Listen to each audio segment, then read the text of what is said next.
Okay, we are live. So, hi guys, welcome. This is my DVC Points Live, and I'm obviously not Chad. I'm Shannon, so I'm filling in today because Chad is on his way back from Walt Disney World. So we're calling this a DisDudes takeover because I have with me Jeremy and Jared from the DisDudes and the Capture the Magic podcast network. So there's a bunch of podcasts that they have. So I'm going to go ahead and introduce them and tell me about you guys and then tell us about all your shows. Well, my name is Jared Lee. So we've done the network now for almost, is it 2 years? Yeah. We formed the network 2 years ago, and we have probably way too many podcasts in general. We have all kinds of things, but yeah. So we've got DisDudes, and then Jeremy has Main Street Magic, and I've got Capture the Magic podcast with my wife, and then she has her own Trip Tales podcast as well. Yeah, all kinds of stuff. But yeah, we just talk about Disney a lot all the time, and it's a good time. We actually got back today from Disney. We went to the. And you guys just got like literally maybe a half an hour ago. You just got back. Yeah, just enough time to get back, fire up the computer, and get it going. So yeah, thank you for asking us to join. This is cool. Yeah, no, welcome. So tell us about, I mean, you have several. So why don't you just walk us through each of your shows, kind of tell us what you do so that when they look on the website, I did post the website link in the show notes so anybody can just kind of go and see what they have. But tell us about, because you do have several different episodes, and I actually appeared on Trip Tales, which is Jamie, Jared's wife's show. I think it was like episode 3. Yeah, you were very early on. I was just in the early on. Yeah. So tell us about each of your shows and what you guys do on those shows. Well, Trip Tales is, like I said, Jamie's, it's just a trip report show. So she has people on that they know they're going on a trip, so they remember all this stuff, and then she just interviews them. Sometimes it's like, I think yours was an hour and a half or 2 hours long. Yeah. Most of them go pretty long. It's been, people really enjoy them because I think if you're going to go, it's just a lot of information you can get from them. DisDudes is just Jeremy and I basically talking about randomly whatever. It revolves around Disney, but it's not scripted. We just get in there and just kind of wing it a bit, I would say. Capture the Magic podcast with myself and Jamie. With that one we have, so on Fridays now is a news episode, so we'll talk about news, rumors, whatever.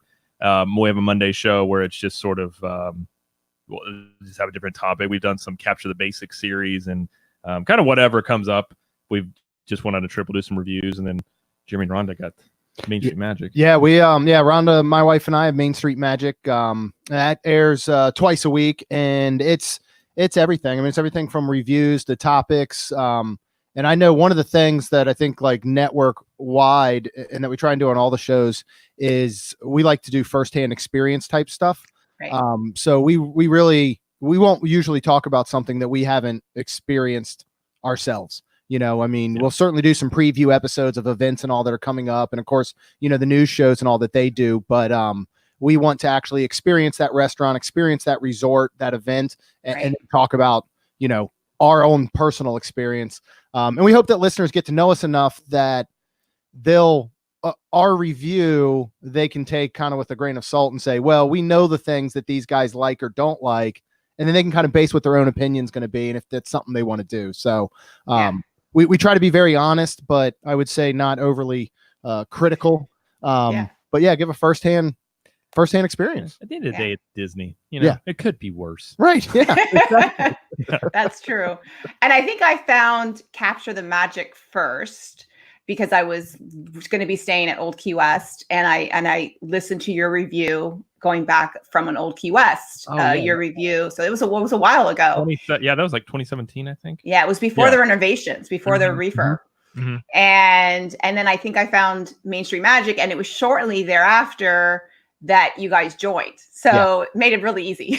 But it's literally been 2 years. It's funny because, you know, we had both actually started our separate podcasts around the same time, actually, like very, very close. I think they maybe started theirs like literally 3 weeks before we did. Yeah. And we didn't know each other at all. They were living in Missouri.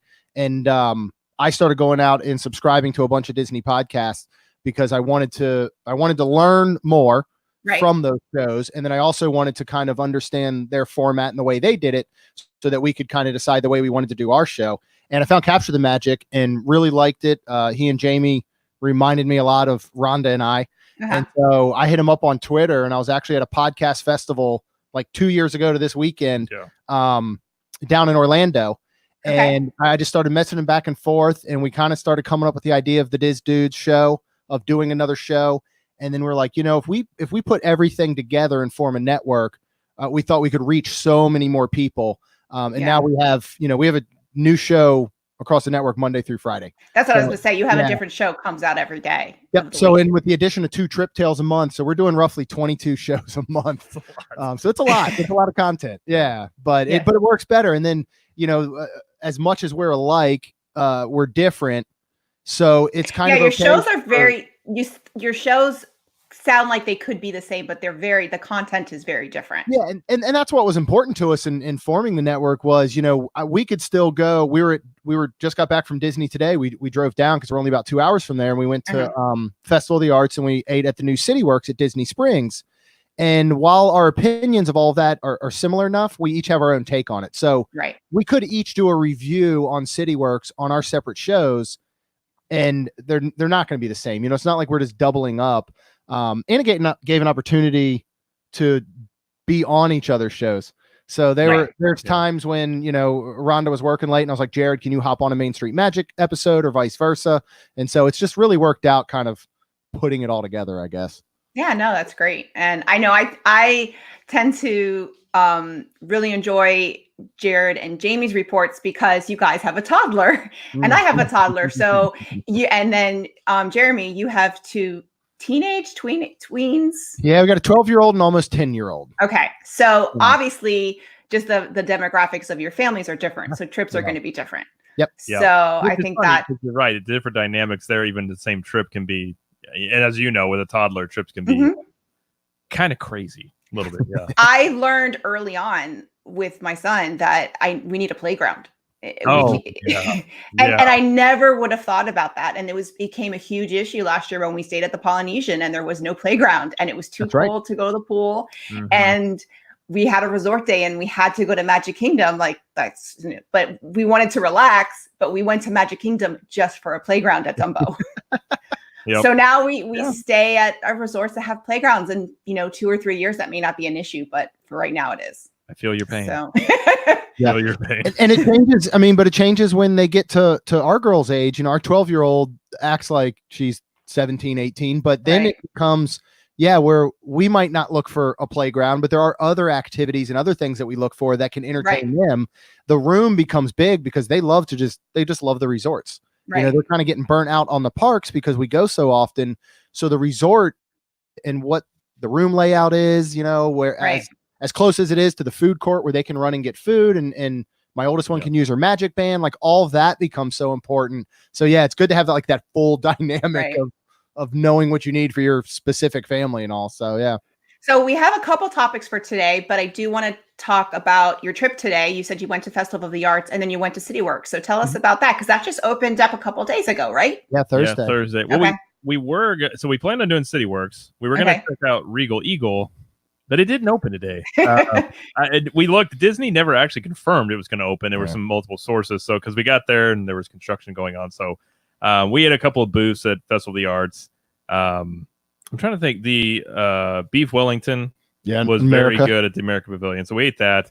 And then it was very, very busy at the festival Sunday during a festival. So so we went over to City Works after that, and they're still not doing reservations. So we kind of go early, and they said 20-minute wait. I think we waited 10. Yeah. And we got in there. It was busy, but it wasn't overly slammed, I would say.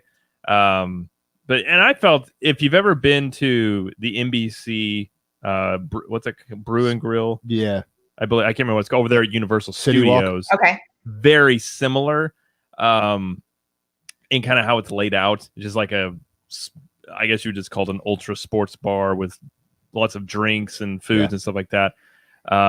They had brunch until 3, so we got there we got seated about 2:30, and we tried. I'm trying to think what we tried. We tried a flatbread. We had a burger, and then we split, which was now I'm drawing a blank on it. They're short ribs. Which short ribs are fantastic. Yeah. I will say that's the dish our server said was best. I would recommend those for sure. They were $26 for that.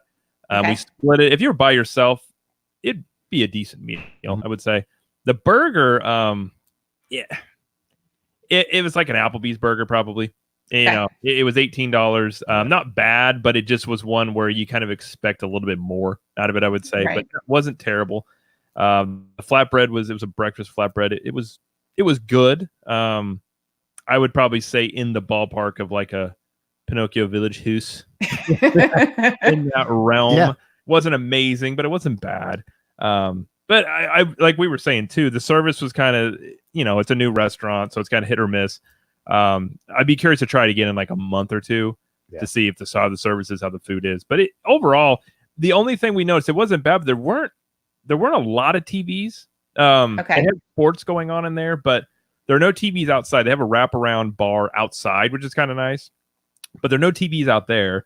So it wouldn't be a bad spot to catch a game, but you'd have to specifically ask to see a TV. Yeah, or sit at the bar. Yeah, they didn't have a lot. I mean, you know, they didn't have space. Like where we were seated, you had to kind of move to be able to see the TV. So if you really want to catch a game, you'd probably have to specifically ask for it. But it was cool though. It's a good addition to Disney Springs. There's just so many options at Disney Springs. I mean, our go-to is always the boathouse. So we end up that's a mainstay for us. But there's just so many options, which is, you know, more options is always great. So, well, we'll move on to our topics. And so the first one I had is the addition of FastPasses to Mickey's and Minnie Runaway Railway with right from the gate, like when it opens on March 4th, which personally, I was very surprised. I don't know what you guys thought. I didn't think there was going to be FastPass. I think I said on the show, I wasn't shocked that I thought they were going to do this because I felt the boarding groups with Rise has been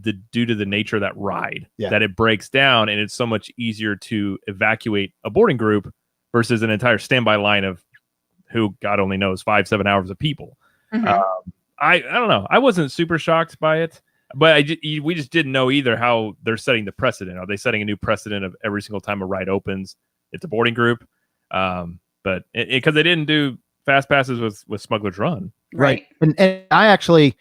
My initial thought, because I thought the boarding groups have worked very well. We were there. I mean, honestly, the best day of boarding groups was opening day. I was the same way. I was there that day too. Yeah. It went so smooth. And then we went about 2 weeks later and the boarding group was still good, but that's before they started to actually hold the boarding group opening till park opening. So people were still getting there several hours early. I initially had the thought that they would do boarding groups for Runaway Railway, but then as I thought more, I'm like, you know what? Nobody's talking about this ride. And Disney's not put a ton of info out. Like nobody really still knows what it is. But this is the thing is if they did 2 boarding groups for those 2 rides, then you'd have to get to the park at opening to ride those 2 rides. Like and I think a lot of one or the other. That was my question. If they did that, you would have to choose a boarding group. Right. And I wonder if the system could even handle that. Yeah. Are you trying to say that sometimes Disney's online system does not handle things? I've never had anything fantastic experience using it. It's never broken down. Yeah. Well, and part of my initial thought was if they did multiple boarding groups and they had more than one and you could only get one per day, well, then Disney's kind of forcing people to come back to Hollywood Studios more than one day. And then just about a week ago, I thought, you know what? They're just going to do standby only. That's what I thought. Way they're going to announce FastPasses less than 30 days before opening, because initially, once we hit the 90-day mark, when club level can purchase the additional FastPasses, when we got past that, I was like, I don't think they're opening with FastPasses. Maybe they'll just do the Smuggler's Run. I thought the same thing. And so I was surprised. I got lucky. I spend way too much time on social media, and as soon as I saw the first person kind of put that out there, I went in. And I had 3 FastPasses for Epcot that day. Because we were planning because we'll be there, all of us, our whole network. We were planning on going and getting there very early and doing what we assume would be standby for Runaway Railway, and then we were going to hit up the opening of Flower and Garden in the afternoon. So I went ahead and booked 3 FastPasses for Epcot, and so I had to frantically go in and cancel them all, and then I was able to grab a Runaway Railway for opening day. That's awesome. And within 30 minutes after that is when I think the word got around to everyone and they were just disappearing left and right. And we're talking 60 days out because people already had, people already have trips planned for 60 days out that they can book their FastPasses. So it makes me wonder if it was a last minute thing. I know. I wonder. I kind of think it was. Yeah, like they're just looking at it. I mean, because like you said, once got past that 90 day, because I didn't think they'd do boarding group, but I was like, well, Smuggler's Run was kind of the template, just straight up standby. But yeah, it's interesting. I don't know. Well, Shannon, were you surprised when the Smuggler's Run all of a sudden just, oh, by the way, we have fast passes for that now? I wasn't, I knew it. I felt like it was going to come soon. Yeah. I didn't know when. It wasn't a surprise. It was like, okay, I kind of expected that. I think the boarding group for Rise will be for a while, because it's not running. I think the last I heard is it's running maybe 2/3 capacity. That's as far as it's gotten. So, and then it keeps breaking down. So until they get it consistent, but it tells me that if they're doing fast passes for Mickey's and Minnie's Runaway Railway, that they're pretty confident in the function of the ride. That's at least I'm hopeful. We don't have a trip planned to Hollywood Studios, probably not till May. So I think we're going to try and get out there one day in May, but, so hopefully by then it'll be running up and running, but if we go, it would only be for a day trip. So I don't even know if we'll be able to get a fast pass for it, but we'll see.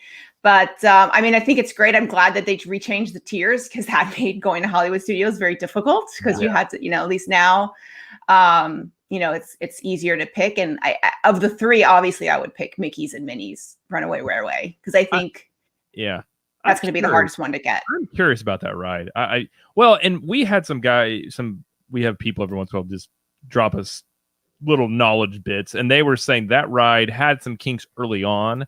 They worked them out, but they wanted to basically not open it until a little bit after the Star Wars stuff. Oh yeah. So I think that they have worked all those kinks out, because I know early on it was something to do with, I believe they said it was the way the 3D, because it's like a 3D ride without 3D. 2D. Yeah. It's like 2D or 2.5D is what they're calling it. Yeah. And so whatever that issue was, they worked the kinks out. And this is the same guy that was saying the issues in Rise is due to the, it keeps losing, I guess you just call it Wi-Fi connectivity. It just keeps dropping a signal. And so I don't know. I guess they temporarily figured that out, but you would think over time they would work that kink out completely, but I don't know. So Samantha said she really thought this would be another boarding group situation and we'd have to pick between the two. I'm glad I was wrong. Yeah, same here. And then Jeff wonder if part of the point for having the boarding groups are just to pack the park early, keeping them there to spend money.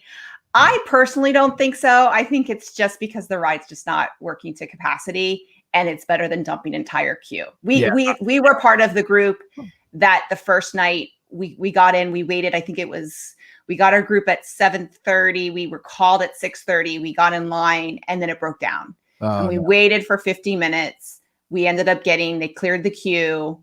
We all got park hoppers. And then it ended up, and we got a fast pass for the following day.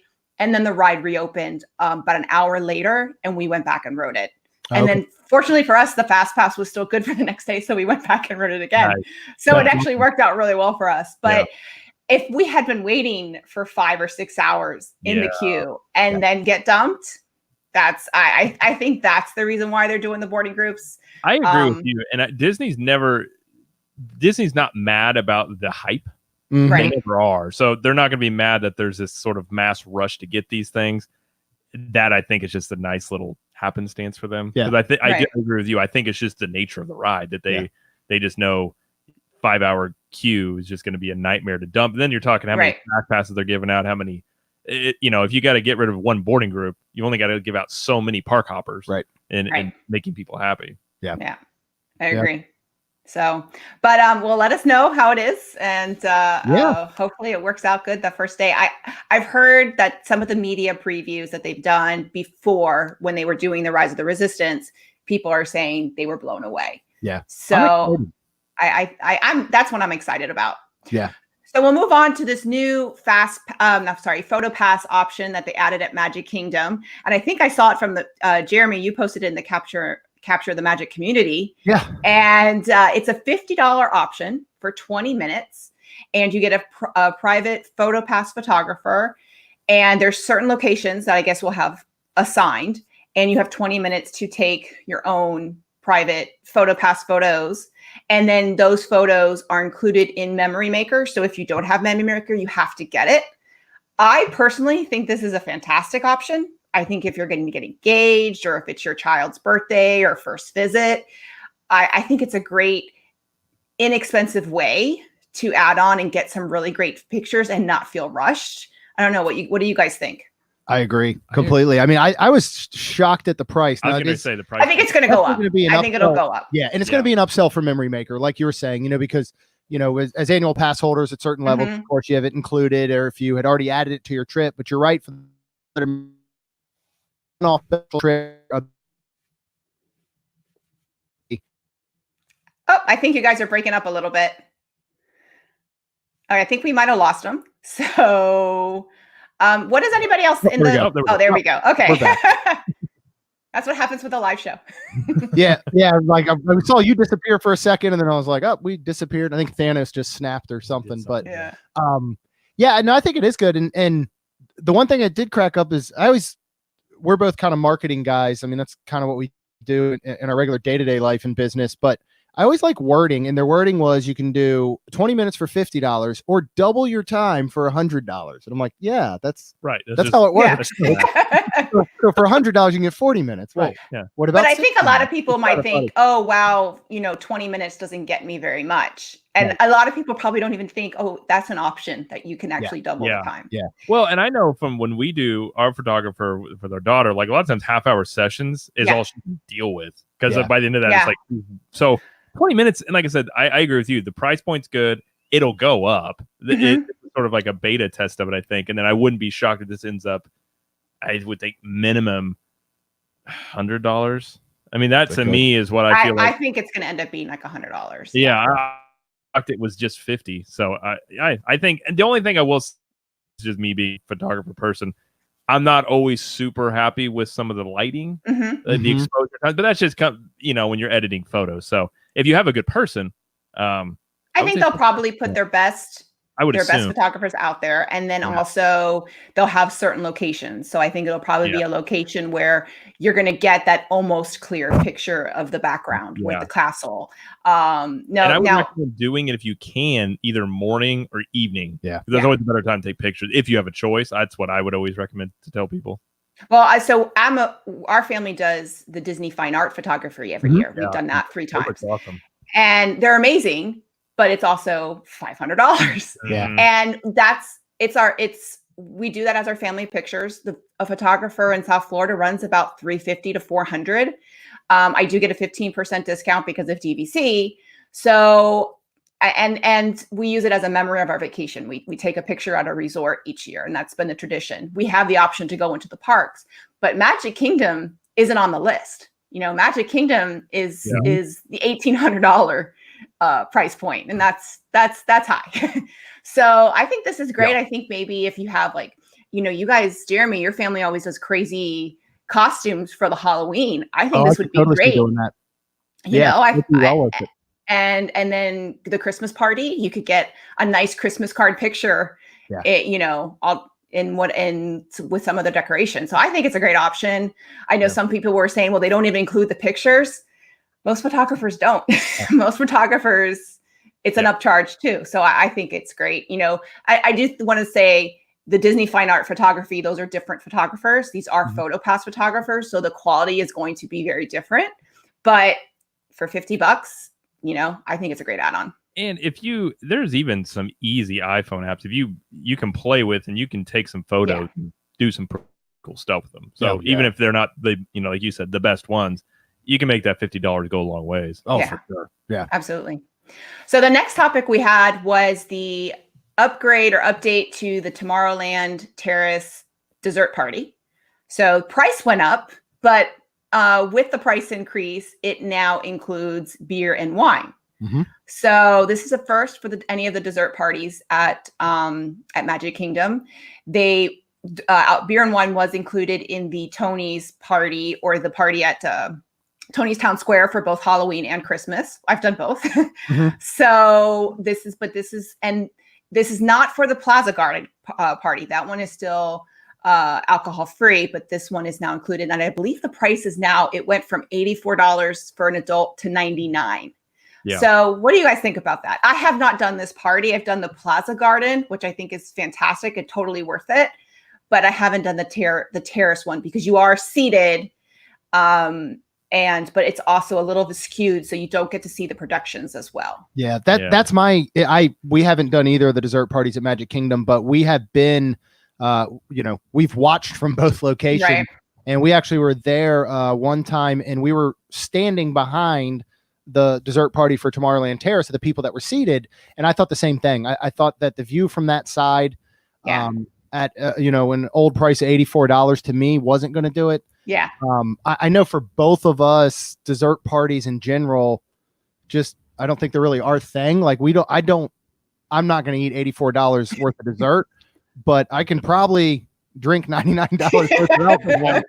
So it's a good addition for me, I think. Yeah, I'm not surprised by it. Yeah. I think Magic Kingdom will slowly just add more and more alcohol options in. They'll never get to the point where you can go up and just buy alcohol Like at a cart or something. Yeah. But they're going to make it where if you're doing any extra stuff, you can get it. But I'm more tempted to do this. Like you said, I can't, like even today we went to the cookie dough truck at Disney Springs, and it about made me sick eating a quarter of that stuff. It's just just sugary. Well, I'm gluten free, so I'm pretty much limited to chocolate covered strawberries, and that's gotcha. it. Yeah. Yep. And so the alcohol in this makes it more appealing. Mm-hmm. But we do need to do one. Jamie and I talked about we need to do one because that's one we get asked all the time, and what we talked about before. We don't ever want to say one way or the other because we've never done it. Yeah. But it seems something more I would be apt to do with that. The ones at Magic Kingdom, I will say, are really worth it during the time of year where there's parties. So during Halloween and during Christmas, because Christmas to go to see Happily Ever After when there's only 3 showings in a week is crazy. That was the time we did at Plaza Garden, and they actually had to escort us to the area because the hub was so packed. Oh wow, the hub was crazy. So that's when it's really, really worth it to not have to wait. Yeah, we did the Frozen Ever After dessert party in December. So we tend to do like one dessert party each December, and it's kind of like we don't really go to a park that day, and that's kind of just toward the end of our trip. And it was great because you sat on the railing. They had savory options. They did have alcohol. It was the same price point, $99. But we loved it because you got to sit there and watch, and we were on the railing, didn't have to worry about finding a spot and watching Epcot forever. And then you got to go and enjoy the ride right after, which was fun too. So that one was fun. That one I think is one of my favorites as far as dessert parties. I haven't done the one at Hollywood Studios yet. Yeah, we did the it was for I'm drawing a blank. The old show at Epcot. Oh, and the dining package? Yeah, what was that? Yeah, the Illumination. Oh, okay. Over at Rose and Crown, and we really enjoyed that. Yeah. That was I felt like it was a really good value with the food and the drink. So it's dessert party-ish in that it was a whole meal. But yeah, I felt like that one was really worth it. They don't offer that during the Christmas when the candlelight processional is going on. Okay. Yeah, that would So make sense. Yeah. So that's what I wanted to do, and then I found out that they don't offer it in December. Right. Yeah. And Rhonda and I did the Star Wars Spectacular. It's probably been 2.5 years, and everything that we disliked about it, from what I can understand, they fixed. Yeah. So I could see doing that one again. But yeah, I mean, like with any of the, we've always talked about, I wish they would go more of a savory hors d'oeuvre route. I mean, if we loved Cruella de Vil's Hideaway at Halloween, we were shocked how much we enjoyed it. I was going to mention that. Yep. That was so. We did the Cruellas and we did Tony's. We've done Tony's twice, and to me, it's a game changer to enjoying the parties. Yeah. We go hardcore with the party the first couple hours, and then as soon as it opens, we take a break. We get to kind of relax. Cruellas, we actually watched the parade twice because we got to the patio and the parade was coming by, and we watched it from the patio, and then we had the reserved seats. That's perfect. So to me, those parties are totally worth it. I feel like it takes pressure off it. It does. Yes. When we did it, it was like, because of those parties, I mean, and we've talked about many times, you don't have a plan. You show up and you can be turning your head every which way trying to get everything done. And so it kind of lets you, like you said, go really hard and then go back and take a break, and you can just kind of take a breath. And it is expensive. I mean, obviously you're talking that's over, around $200 a person after all said and done. After the tickets. Yeah. But if you have the means, I highly recommend it, as Yeah. Ferris Bueller would say, because I think it's worth it. Yeah, I would agree. So I guess some news since it just happened is Toy Story 4 won the Academy Award. So that happened just before we went live.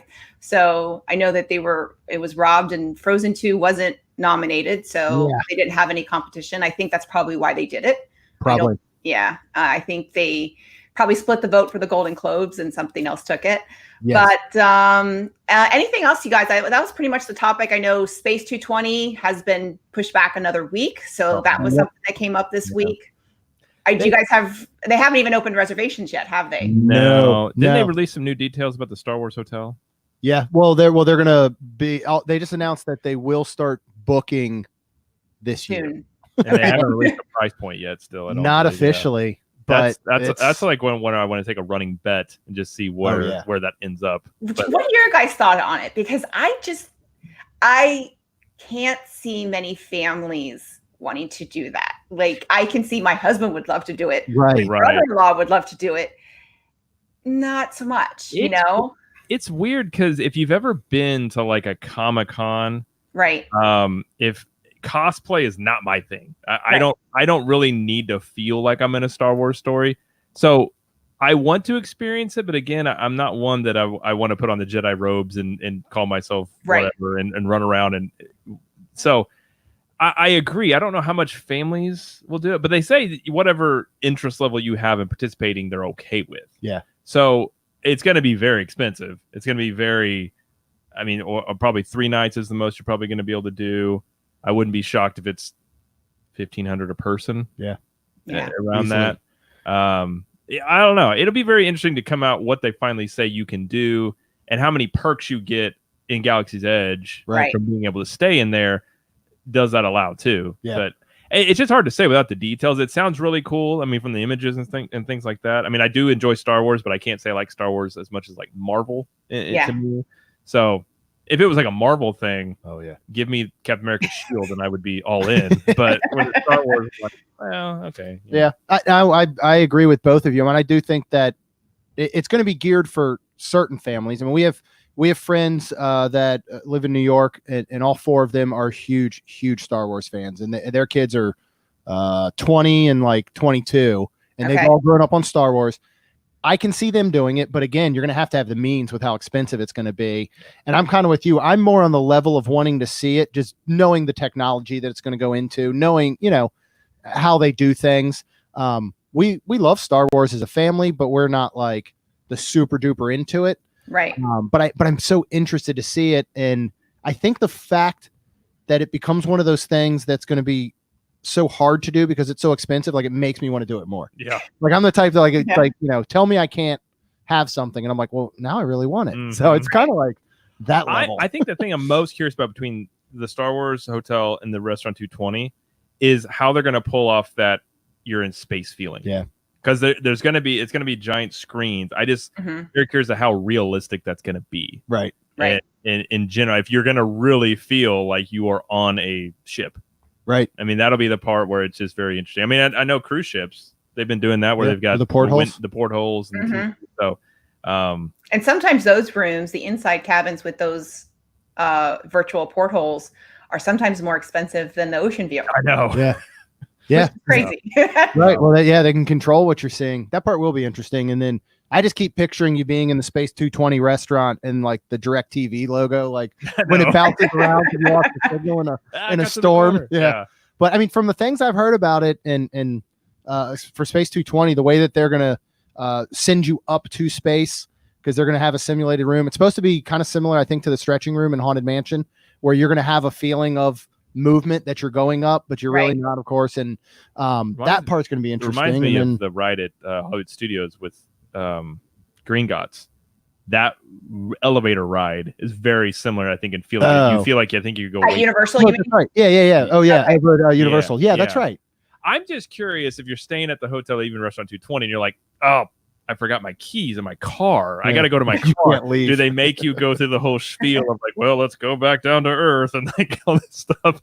I'm just very curious how much, if you got people running back to their cars, they got to like, or they just go get it for you or something like that. I think that's the one thing that I had with Galaxy's Edge was I'm not. I mean, I grew up with Star Wars. I like Star Wars, but I'm not, as into it as others. And I was, somebody was talking, I was wearing ears that I had made that were for the Resistance. And he starts talking to me. I'm like, I have no idea what you're talking about. Like it's lost on me. Yeah. And he was in character. And then with other time I was asking about where the restroom is, and he starts, and I'm like, I just need to pee.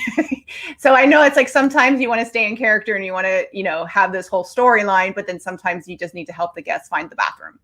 So it's one of those things. Yeah. But I will say, I really appreciate that they've kept up so far. I agree. In Galaxy's Edge, what they didn't do, I feel like, with Pandora. Yeah. You know, the first week of Pandora, it was very, we're all natives here and we're going to speak a certain kind of language. We're going to say certain words. And then I think it just kind of fizzled out. And that is one thing that I really appreciate about Galaxy's Edge. Our one biggest gripe, though, with Galaxy's Edge is that when you purchase something there, they give it to you in the regular Walt Disney World bag. Like, what an opportunity to have like Black Spire Outpost bags or something. That's the only one. I'm like, you guys went into all this detail, and then you're like, oh yeah, here's your regular Disney bag. So it's my only gripe. I didn't know stuff. Even if it was a black bag, you'd just be like, yeah. I mean, it would look look weird, but it'd be like, oh, it's from Black Spire Outpost. Like, oh, okay. Yeah, that makes sense. Yeah. So I did want to just chime in because we did have a couple comments. Ryan posted regarding the dessert party that they're doing one in March and bought it a few months ago and was happy to hear this. We're doing the party since we will have 4 kids with us and won't have to save good seats. And that, I think, is a very good reason to do it because waiting, I know we have a 4-year-old and waiting for anything is difficult. That's why we do the parade. That's why we do the party at Tony's because of the parade. And it just, I don't sit and wait. He loves the parades, but trying to sit and wait for a seat, it's just not fun. Others really aren't the best at being patient. Granted, as an neither adult, are you. Neither are husbands. I'll start complaining. Yeah, neither are 40-year-olds.